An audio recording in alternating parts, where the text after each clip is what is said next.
Student, मैं सौरभ कोहली आपका हार्दिक स्वागत करता हूं अपने यूट्यूब चैनल में। आज हम चर्चा करेंगे इंपॉर्टेंट क्वेश्चंस की जो फाइनल एग्जाम्स के लिए काफ़ी इंपॉर्टेंट है। इनकी तैयारी आप करते रहे। पहला प्रश्न है, अंग्रेज़ों ने कलकत्ता में मदरसा कब खोला?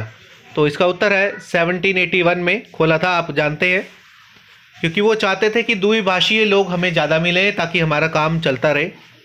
1835 का लॉर्ड मैकॉले ने शिक्षा अधिनियम के बारे में क्या बताया है?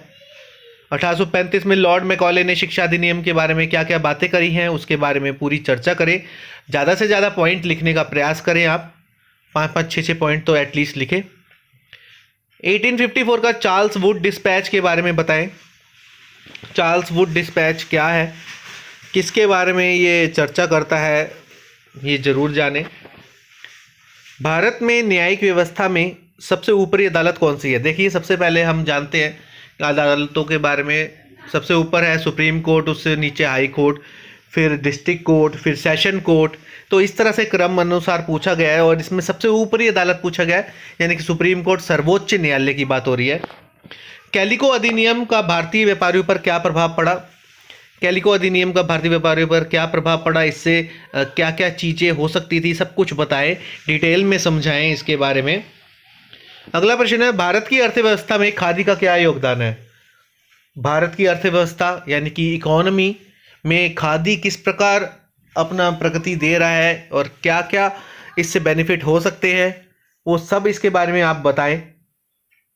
अर्थव्यवस्था यानी कि आप इकोनॉमी को देखें। खादी आप जानते ही हैं, खादी के वस्त्र पहनते होंगे बहुत से लोग। आपने देखा होगा गांधी जी भी खादी के बारे में काफ़ी महत्वपूर्ण चीज़ें बताकर गए हैं। चरखा काटते थे वो।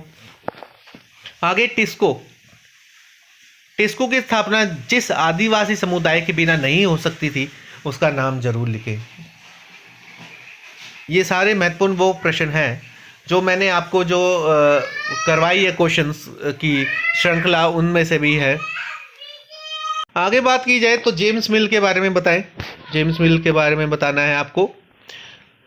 और जेम्स मिल कौन थे? उन्होंने भारतीय इतिहास को कितने भागों में बांटा था? आप जानते हैं 3 भागों में बांटा था, उसके बारे में बताएं। मौलिक अधिकारों के बारे में बताना है आपको। मौलिक अधिकार क्या होते हैं? 6 मौलिक अधिकार हैं, उन मौलिक अधिकारों के बारे में बताएं, सीक्वेंस वाइज बताएं अच्छे से। 10वां प्रश्न है, निम्नलिखित में से उदाहरण दें 2 का। कच्चा माल क्या होता है? कच्चा यानी कि रॉ मटेरियल। अंतिम उत्पाद यानी कि लास्ट मटेरियल, अंतिम उत्पाद क्या है? कुटीर उद्योग, छोटे उद्योग, स्मॉल स्केल इंडस्ट्रीज, कुटीर उद्योग। कृषि आधारित उद्योग, जो प्लांट बेस्ड जो रिसोर्सेज होते हैं, प्लांट बेस्ड आपके इंडस्ट्रीज होती है, उन्हें कृषि आधारित उद्योग कहा गया है। तो ये कुछ इंपॉर्टेंट क्वेश्चंस हैं, आप इसको ज़रूर ध्यान में रखें और करें।